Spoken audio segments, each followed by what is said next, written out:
Анан азыр биз Кытайлар менен сүйлөшүп атабыз. Анан Кытай тарап айтып атат, силер да ошо казактардай кылып биз тараптан мисалы үчүн 1-2 жылга односторонний безвизовый режим кылбайсыңар деп. Мен ага макул эмесмин. Анткени эгерде биз сүйлөшүп турган болсок, взаимный основа паритет болуш керек да. Эгер алар бизге кирсе, биздин граждандар да кириш керек.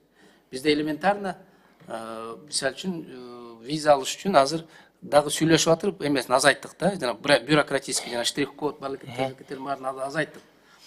Анан бизден аларга караганда бизден баргандар көп болот аякачы. Желающих. Ошон үчүн бизге препятствие көп болот. Мен айтып атам, или упрощенный вариант кылгыла, такыр кылгыла.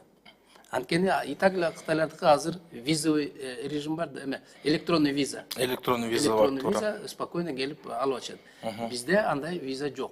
Ошон үчүн мен аларга талап коюп атам, эгерде киргизе турган болсок, только на паритетной основе. Бизге да бергиле, анан силерге да беребиз деп. Бирок сүйлөшүү жүрүп атат.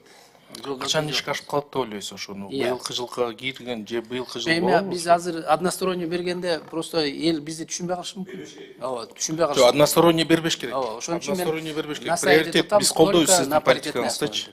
Анын приоритетный кылып туруп, алар бизге берсе, биз аларга да беришибиз керек да, ошондо приоритетный туура болот ал жагынан. Ошо багытта жакшы иш алып барсаңыз, ошо сураныч калуу тилек. Рахмат.